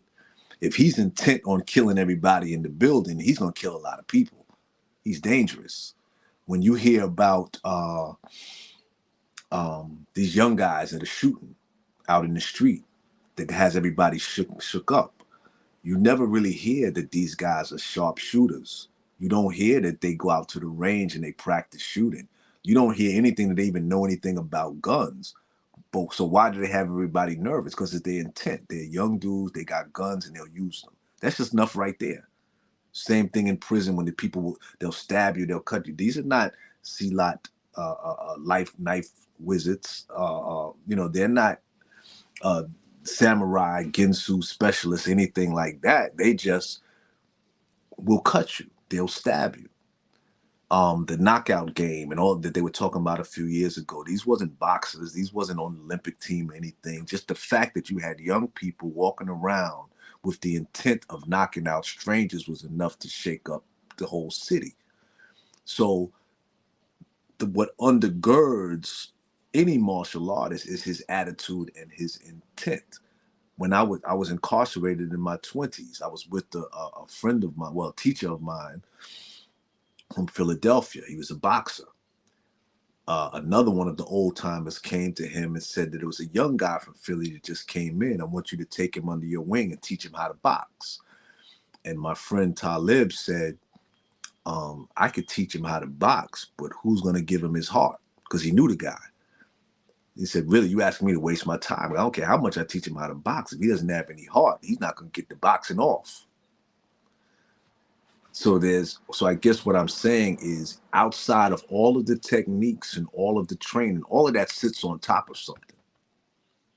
And that's something, you bring it with you before you learn one technique. And that's the intent. That's the intent. Intent and the attitude, right. Let's talk about, how did you meet Novell Bell? Let's talk a little bit about him. Okay, yeah, that's one of my favorite, outside, in the context of this project, that's one of my favorite subjects, because I learned a lot just in the first 5 minutes of meeting him. Because if you notice, he's one of the younger ones. You know, I've interviewed martial artists in their 70s and their 80s. So you talk to somebody in their, I think he was in his 40s back then. But I would hear the martial artists that I knew, Khalik Lewis being one of them, talking about how much of an excellent martial artist Novell Bell is and was. And I would go on that same channel you were talking about, and I would watch him. And he reminds me of so many people that I know. It was hard for me to envision him having the discipline to become as good as everybody said that he was. It was like something I wasn't getting by just watching him on YouTube. And then I heard that he had went to China. And the same thing, I'm looking at him on YouTube, and he's just so familiar to me that I can't figure out what would compel this guy to get up and go to China, because I don't see it. So Kiyoshi, colleague Lewis, he sets everything up. So I go out to Harlem to meet him. And, Novell Bell is tall. I'm 6'1". He's taller than me. And we're walking down. I wonder how to remember what street that was. We're walking down the street in Harlem. And he's animated. He's animated. He's lanky. He's animated. And I said something. And he turned and he looked at me for a second. But in that second, when I saw his eyes, I saw what I wasn't seeing on the YouTube. Still didn't know what it was, but I saw something. And the word that I always use is I saw a wisdom in his eyes, right?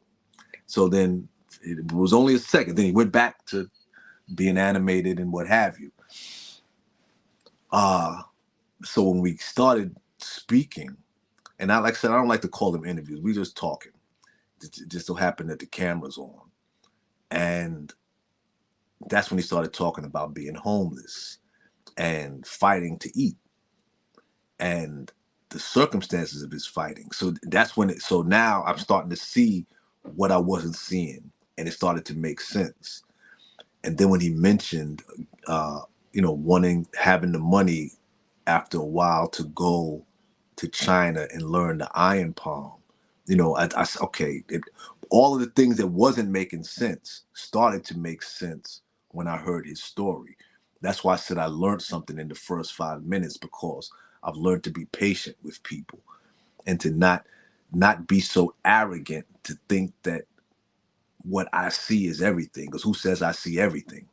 So why would I think it would be everything? So is it correct to say that this project changed you as well? Oh yeah, that's why you'll find me getting in front of the camera more, and even like doing this interview, because me tracking down the story, I become a part of the story. Like what I told you about the chief professor in that hospital. If I don't tell that story, nobody knows, because I was the only one there. There's certain connections that I see with these marches. There's a certain thread that runs through everything. Then I realize I'm on a unique perch, and there's certain perspectives that only I can give because I'm the only one that traveled this particular road. There's a training with Latif Sadiq. Come on, this, he was training with Moses Powell in the 60s. He was trained by Captain Yusuf Shah. He was in the Nation of Islam in the 50s. He has so much of a history. And for me to spend 2 years with him, I would have something to say. So yeah, it changed me. Fortunately, I was put on a trajectory when it comes to martial arts that I gravitate towards not just Black martial artists, but Black martial artists that are modern, Black martial artists that are practical, Black martial artists that it goes back to the attitude, that were made a certain way that they didn't feel bound to mimic and duplicate everything that the Asians gave them. Some people confine themselves to that.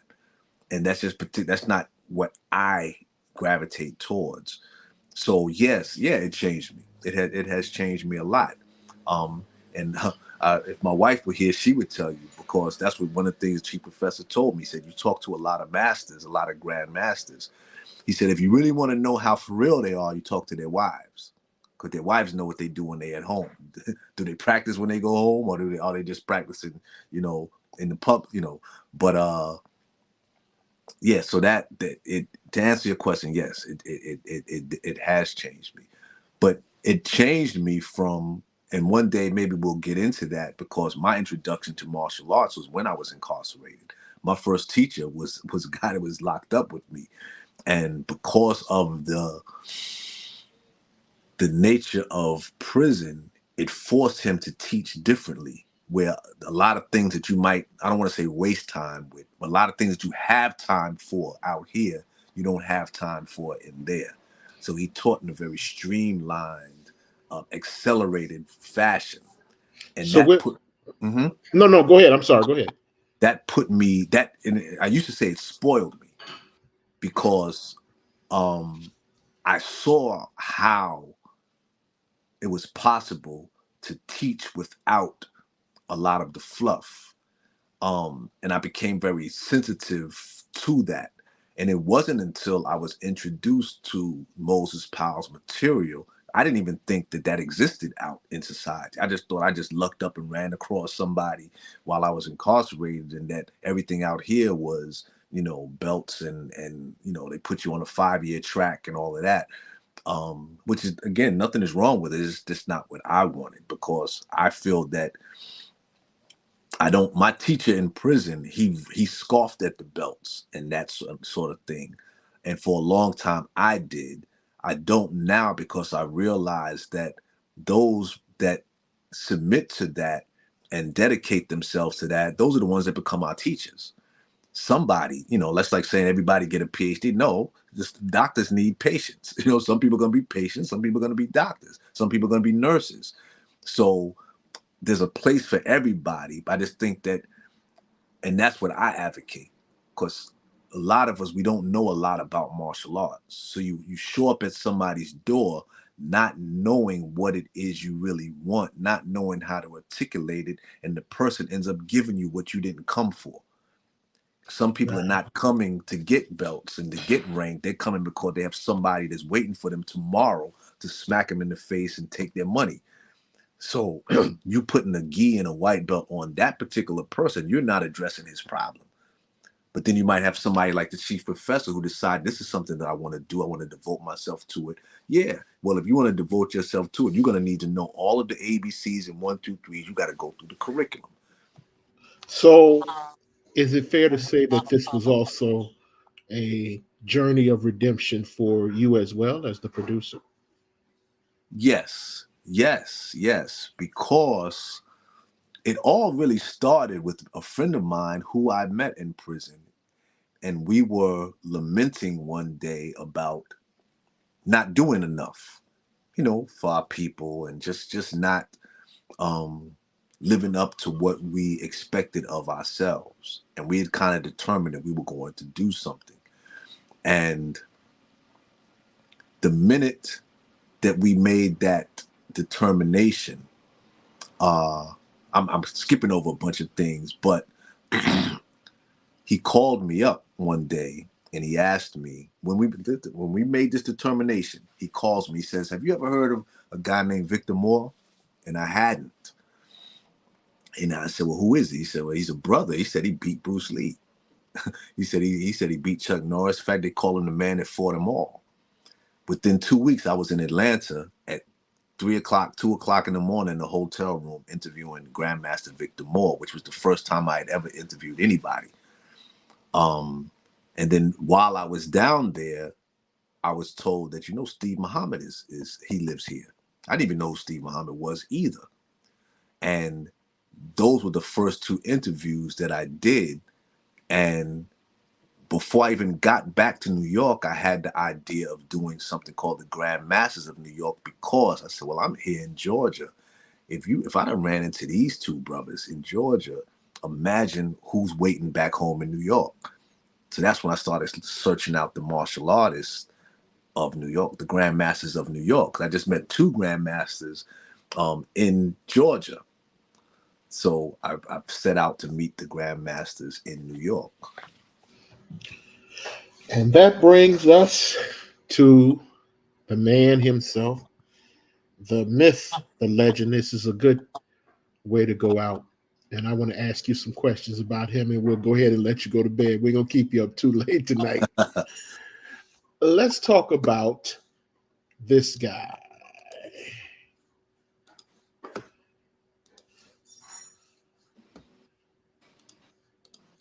man to release me. Come. Without a lot of effort, motion, locking him up from here, holding here the throat, locking the fingers up into position. Like if he tries to do anything from here, it wouldn't be wise. Watch again. It wouldn't be wise at all. Again. If his friend was there and moved towards me, it wouldn't be wise at all. Again, right? Lock and hold. Grab it again. Now he's holding here. This limb here is free. Striking here, looking at this, locking right up, and coming across. A person can do one thing at a time. The mind registers like that for some people.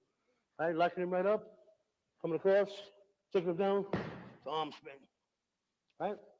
Mobilization, holding right here. Got to move, got to get up. Right? Let's mobilize the man until help comes.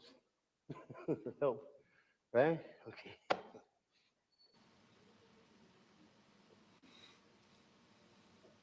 Double arm grab. From here, one, nerve ending, collarbone, locking up, strangling, smother at the same time. Look. Right? Defense against grabs. Grabbing, look. Chest plate. Grab the gi, one finger, the chest plate holding. It's very effective. He's not pretending. He's in pain. Right? Okay. Only in America, huh? He's a big man, so you have to feed him as such. There's hanging flesh right behind him here. And this is not a joke. This is painful. It hurts me to do this. Believe me. You can switch sides. Okay? Now, he's even taller. Watch him grow. Hello? Yeah. This hurts. And you switch to the side. Okay? That noise you hear is real technique. Now, from here, I would come up, pushing, and hit. Take him out. He grabs this guy so strong. From one, right? Bone against bone, straight into the throat, locking him up from here. Yeah! Why I like that? That's total control. See that? Right from here, he tries to move, right? All day long. Control him. See? Here. And run him and stop. That's right. Thank you much.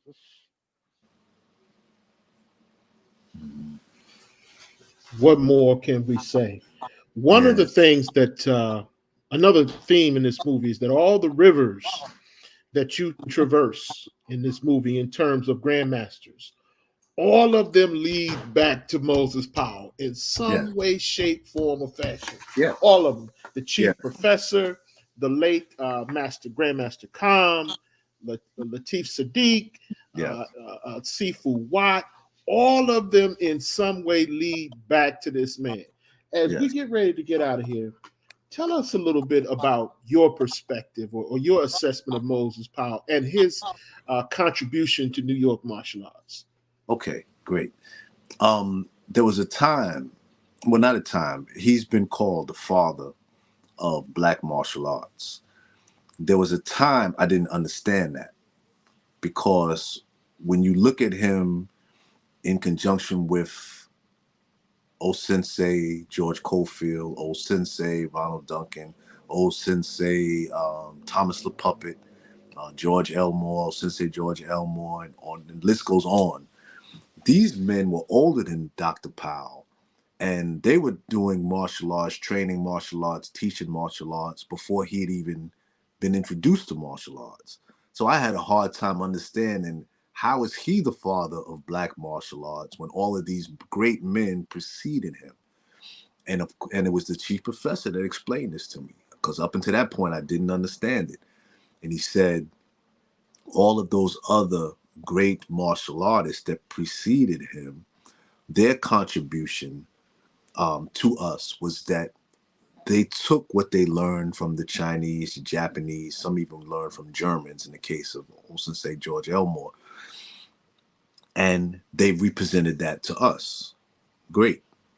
He said Dr. Moses Powell is the first to give us a martial arts that just comes from us. He taught about 46 years, And he developed and he refined his system of Sanukis Ryu to the point where all vestiges of Asian influence were removed from it. I've trained with Chief Professor in the park, in Crunch, LA Fitness, other places in public, I'm saying. White, black, young, old, male, female, trained and untrained. They all ask the same question when they watch. And that question is, what is that? It's clear we're doing a martial art, but we're doing a martial art that they've never seen it before, because it doesn't look like black men doing Chinese stuff or black men doing Japanese stuff or black men doing anybody's stuff. It's like black men doing something that looks like them and it looks serious. That's Moses Powell's thing. I was told by the chief professor that I believe when Dr. Powell was 14, he prayed for a system of martial arts for the modern man and woman. And that when he made that prayer, they said he was not able to just sit in a chair because he was constantly getting, like, for lack of a better word, revelation, martial revelations. And so much so, it is well documented that he only had one teacher, Professor Visitation. And Professor V would come in and he would see teenage Moses Powell doing things that he didn't teach him. And he would actually attack him, asking him, who sent you? Who sent you? Because he thought he was learning from somebody else, almost like spying on him. Who sent you? And he had to convince him, nobody sent me. You're my only teacher. There's a video of Dr. Moses Powell when he was an older man, before he passed. And he was teaching a class. And he said at one point, he said, nobody stood in front of me and taught me this. He said, my teacher didn't teach me this. He said, I'm trying to tell you something. People would go to Professor V to learn Moses Powell's material, and Professor V would say, I can't teach you what Moses is teaching. I didn't teach Moses what Moses is teaching. And he is one of the only people I've ever heard talking about Professor V to have said to his student that you have surpassed me. So where did he get it from? And what Moses Powell said, I got it from Allah. He said, Allah gave me the name Sanukis. Allah gave me the material. This is what made him special, because, and a little bit of information, because at one point he was a bodyguard for the Temptations. And a friend of mine, in fact, pointed out to me that when you look at the Temptations do their world famous routines, if you watch closely, they're doing Moses Powell stuff. That's how much of a master he was. You're doing security for these guys. You're showing them how to use your footwork in their routine. And sure enough, you see it in the Temptations. It's called Disappear, Breaking the Circle, things like that he taught. Like I said, and by the time he died, there was not a single thing that you will see in any martial art from any part of the world, from any persuasion, that he didn't teach. He covered everything, and what that means is that he called it, I've taken the chains off, meaning that I have taught you in such a way that you are not beholden to anybody, whether they're in Asia or in wherever they are. You don't have to run to anybody. You have it right here now. Whether it be ground fighting, whether it be strikes, whether it be blocks, whether it be qigong, whether it be, like I said, the spirituality and the healing. He taught everything. The problem is the people that come in his name don't teach everything that he taught. And people they get a misunderstanding of what we had in our midst when it comes to Moses Powell. Because if you listen to his later interview, the ones that you see on YouTube, he's almost every time you see him as an older man, he's complaining about his students. And that goes back to the value of the chief professor, because he has when I first met the chief professor, and there's another brother, a very important person when it comes to Moses Powell, called Professor Abdul Rahman, who passed a few years ago. Those two together were the ultimate sources of Dr. Moses Powell's material. Professor Rockman was like an encyclopedia. He's the only martial artist I've ever known that whenever I spoke to him on the phone, I had to take notes because he had so much information. And that's what makes men like that so important, because something very phenomenal was done in our community and in the world in the form of Dr. Moses Powell. And we owe it to him and we owe it to ourselves to find the ones who are most qualified to teach it, that have not mixed, diluted, or tampered with it. And I'm saying that that is clearly his chief professor. And I'm not saying that because that's my teacher. Doing my research and my study and my travels, I have clearly been able to come to that conclusion. And that's going to have to do it for tonight. I would like to thank the soon-to-be award-winning director, Mr. Alex Shah, for coming in here and hanging out with us tonight. Please, when the Grandmasters of New York drops, y'all go out and cop that. Buy it. Don't dub it. Mm-hmm. Don't dub it or buy the bootleg. Go out and cop the video. Go out and support this. Well, let me say, Tony, what I'm going to do, I'm going to put it on YouTube. It's going to be free. It's just going to be opened up for people that can make donations or whether they want to shop at the store that I have on YouTube. But okay. This information is so valuable that I don't want to limit it. I want it to be where the most people can view it and update ourselves on this history and update ourselves on the history of these people. And you know, if I'm only primarily, because I am trying to make $1, but if I'm primarily trying to make $1, that limits the amount of people that's going to see it. Got you. Okay. Well, in any event, whatever you have to do, please support this project. I want to thank Mr. Shah for coming to the center of the board this evening and being very gracious and generous with his time and giving us a window into the past, a window into the present, and hopefully a window into the future. I would like to congratulate him on all the milestones he's achieved in terms of, putting this movie together. Because a lot of these men have passed on since you filmed these interviews, right? These discussions. Correct. That is correct. A lot of these men are gone. Grandmaster Calm has passed. Grandmaster John Denkins has passed. The Sheik, Latif, Sadiq has passed.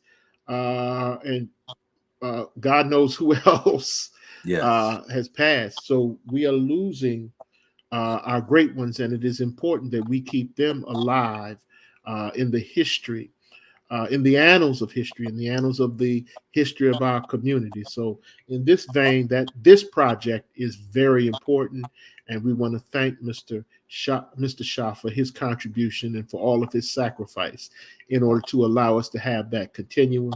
I hope he will come back and we can do more of these as his movie. I hope he don't go Hollywood on us when he blow up. I can't find him no more. This is one of my favorite places to be. So again, hats off to you, man. Thank you for coming in here and blessing us with this information. Thank you. Thank you for taking the time. Thank you for taking you had to go in your pocket to do this, the painstaking research. You traversed 2 or 3 different states with this, right? New York, Carolina, and Georgia. Isn't that correct? That 2 or 3 different states to find these masters. So this isn't a man who was just sitting at home doing Google research or looking up this information. This man went into his pocket and went to these places to dig up this information and dig up these interviews. So we should show him the amount of respect, propers, and love that's necessary for such a epic project. Again, Mr. Shah, thank you for hanging out with us. And again, we hope to see you again in the future, before and after your documentary drops. We hope to catch up with you again. And we hope to be able to, do some things where we can bring some of these people on to this channel and have these interviews with them. And so that we can keep the history and the legacy of Black martial artists, the greatest Black martial artists of our era and of all time, going, so that we could teach this to our children and give this to the world as our contribution to the ever-growing process of human development. That's right. Thank you, Mr. Shaw. I hope to be Thank you. talking to you again. Yes, Take care sir. of yourself, brother. You as Until well. then, that's going to do it. Be good to yourself. Excuse me. Be good to others, but don't forget to be good to yourself. Until next time, this is Mr. Tony Maceo saying, we are God. All right, Tony. Good night, All everybody. right.